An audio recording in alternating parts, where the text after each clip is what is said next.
ሚያዝያ 27 ለአምስት ዓመታት በጨለማ የተዋጠው የኢትዮጵያ ሰማይ በነፃነት ጎህ የፈካበት የግፍ ወረራ ቀንበር የተሰበረበት ሰንደቃችን በአዲስ አበባ ሰማይ ስር በኩራት የተውለበለበበት ታላቅ ዕለት ነው። ግን ይህ አባቶቻችን ገድል ለእኛ ለልጆቻቸው የታሪክ ማስታወሻ ብቻ ነው ወይስ ዛሬን የምንመራበትና ነገን የምንቃኝበት ኮምፓሳችን? የአባቶቻችን የትናንት አርበኝነት በዱር በገደል መዋደቅ ነበር። የዛሬው ትውልድ አርበኝነትስ ምንድን ነው? ቆይታችን ይህን ይመልሰዋል።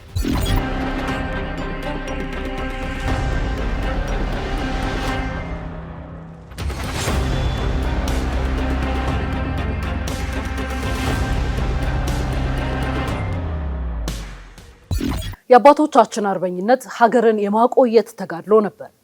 በቁርጥ ቀን በዱር በገደል ተንከራተው አጥንታቸውን ከስክሰውና ደማቸውን አፍስሰው ነፃ ሀገር አስረክበውናል። ይህ ታሪክ በኩራት የሚዘክረው ነው።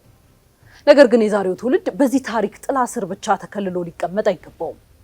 የአሁኑ ትውልድ አርበኝነትን ከዘመኑ ጋር ሊያዛምደው ግድ ይለዋል። አርበኝነት ማለት በየዘመኑ የሚመጣን ሀገራዊ ስጋትና ወራሪ ኃይልን ድል ማድረግ ነው። የዘመናችን ወራሪ ደግሞ ድህነት ነው፣ አለዋቂነት ነው፣ የኢኮኖሚ ጥገኝነት ነው። ስለሆነም የዚህ ትውልድ አርበኝነት የሚለካው አባቶች ባስረከቡት ሉዓላዊ መሬት ላይ በሚገነባው ሁለንተናዊ ብልጽግና ነው። ከጥይት ወደ ቴክኖሎጂ፣ ከጩኸት ወደ ስራ፣ ከልመና ወደ ራስን መቻል የሚደረግ ሽግግር የዘመኑ የአርበኝነት ትርጓሜ ነው። ይህ ትውልድ በመደመር እሳቤ ተቃኝቶ የአባቶቹን የአርበኝነት ተጋድሎ በቴክኖሎጂ ላቦራቶሪዎች፣ በልማት መስኮችና በዲፕሎማሲ አውድማዎች እየደገመው ይገኛል። የትውልድ የራሱን የመከላከያ መስመር በልማት ሜዳ ላይ እያሰመረ ነው።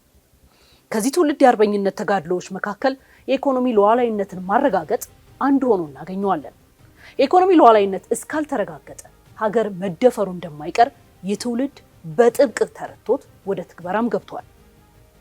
አባቶቻችን ድንበራቸውን እንዳላስደፈሩ ሁሉ የዛሬው ትውልድም በተፈጥሮ ሀብቱ የመጠቀም ሉዓላዊ መብቱን በአባይ ላይ አረጋግጧል።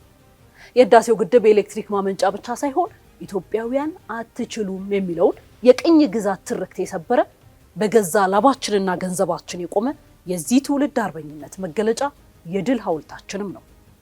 ታላቁ አርበኛ ራስ አሉላ አባ ነጋ ከ100 ዓመት በፊት የኢትዮጵያ ተፈጥሯዊ ድንበር ቀይ ባህር ነው ያሉትን አባታዊ ቃል የዛሬው ትውልድ በፍጹም አልዘነጋውም። የባህር በር ጥያቄያችን የታሪክ የኢኮኖሚና የመልክዓ ምድርና የሉዓላዊነት ነው የምንለው የእነ አሉላን ቃል በዚህ ትውልድ አይን ስንቃኘው ነው። እናም የዘመኑ አርበኝነት መቋጫው የየብስ እስርን ሰብሮ መውጣት ነው። በጉባ ሰማይ ስር ስለ ኒውክለር ኃይል፣ ስለ ግዙፍ አውሮፕላን ማረፊያ ግንባታ፣ ስለ ነዳጅ ማጣሪያ፣ ስለ ጋዝ ማምረቻ፣ ስለ ማዳበሪያ ፋብሪካና ስለ ስንዴ ምርት እድገት ባበሰርንበት አንደበት ቃላችንን ጠብቀን ትግበራውን ስንጀምር የእኛ ትውልድ አርበኝነት ምን እንደሆነ በመገንዘብ ነው። ለዘመናት በልመና ስትታወቅ የነበረችውን ሀገር በስንዴ ምርት ራሷን እንድትችል ማድረግ የልመናን ቀንበር የመስበር አርበኝነት ነው። የዘመኑ አርበኝነት የኔና የእናንተ አርበኝነት በበጋ መስኖ ስንዴ ልማት የተመዘገበው ድል ነው። አባቶቻችን ባዶ እግራቸውን በዱር በገደል እንደተዋጉት ሁሉ የዛሬው ወጣት ደግሞ በዲጂታል ገበያ ላይ መፋለም አለበት። የሳይንስ ሙዚየም፣ የሰው ሰራሽ አስተውሎት ኤአይ ኢንስቲትዩት እና የ5 ሚሊዮን ኮደሮች ስልጠናና የነጓ የበለጸገች ኢትዮጵያ መሰረት የሚጥሉ የእውቀት አርበኝነት ማሳያዎች ናቸው። ለዜጎቿ ዋስትና የሆነ ዘመናዊ ሰራዊት መገንባት ዘመኑ የእኛን ትውልድ የሚጠይቀው አርበኝነት መገለጫ ነው።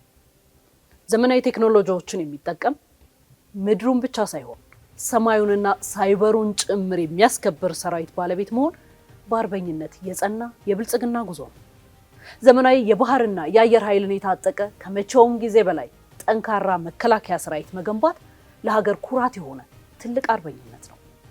ኢትዮጵያን የዓለም የቱሪዝም መዳረሻ ለማድረግ ገበታ ለሀገር በሚል የተገነቡት እንደ ወንጪ፣ ጎርጎራና ሀላላ ኬላ ያሉ ፓርኮች እንዲሁም የከተሞቻችን ገጽታ የቀየረው የኮሪደር ልማት ሀገርን የመውደድ ተግባራዊ መገለጫዎች ናቸው። ይህም ኢትዮጵያን ለነዋሪዎቿ ምቹ ከማድረግ ባሻገር ማራኪ ውበቷን ለዓለም የማስተዋወቅ የዲፕሎማሲ አርበኝነት ነው። በሀገር ውስጥ የሚስተዋሉ ቅራኔዎችንና ልዩነቶችን በኃይልና በጠመንጃ ከመፍታት ይልቅ በሰላማዊ ውይይትና በጠረጴዛ ዙሪያ ለመፍታት የታለመው የሀገራዊ ምክክር ኮሚሽን ዘላቂና ጠንካራ የሀገረ መንግስት ግንባታ ሂደት ውስጥ የሚጠቀስ ታሪካዊ እርምጃ ነው። ይህ ጥረት ለዘመናት የቆዩ መዋቅራዊ ችግሮችንና ፖለቲካዊ ቅራኔዎችን በሰላማዊ መንገድ ለመፍታት የሚያስችል መድረክ በመፍጠር ዜጎች በሀገራዊ ጉዳዮች ላይ በግልጽነትና በነፃነት እንዲወያዩ እንዲመካከሩም እድል የሚሰጥ በመሆኑ ትልቅ ፋይዳም አለው። ይህም በሰላማዊ መንገድ ችግሮችን የመፍታት ጥበብና ቁርጠኝነት የዘመኑ አርበኝነት ተምሳሌት ተደርጎ ይወሰዳል። ከ50 ቢሊዮን በላይ ኢትዮጵያውያን መሪያቸውን ለመምረጥ የምርጫ ካርድ መውሰዳቸውና በሀገሪቱ የፖለቲካ ሂደት ውስጥ በንቃት መሳተፋቸው ሀገራዊ አንድነትና ዲሞክራሲያዊ ባህልን ለመገንባት የሚደረገው ጉዞ ትልቅ ምዕራፍ ላይ መድረሱን ያመላክታል። የታላቅ ህዝባዊ ንቅናቄ ዜጎቹ በሀገራቸው የወደፊት ዕጣ ፈንታ ላይ ያላቸውን ባለቤትነትና የውሳኔ ሰጪነት ሚና በተግባር የሚያረጋግጡበት ነው። ይህ ትውልድ በጠመንጃ ሳይሆን በድምፅ ካርዱ ሀገሩን ሰላም፣ ልማትና ፍትሃዊ አስተዳደር ለማረጋገጥ ያሳየው ቁርጠኝነት ኢትዮጵያ ወደ ላቀ ዲሞክራሲያዊ ስርዓት ለማምራት የምታደርገውን ጥረት የሚያጠናክርና ለቀጣዩ ትውልድም የሚተርፍ ጠንካራ የዜግነት መሰረት የጣለ ዘመናዊ አርበኝነት ድል ፍሬ ነው። ዛሬ በታላቅ ሀገራዊ ኩራት የምናከብረው 85ኛው የአርበኞች መታሰቢያ ቀን የትናንት ትዝታን የምናወድስበት ብቻ ሳይሆን የነገ ርዕያችንን የምናስረግጥበት የታሪክ ማህተም ነው።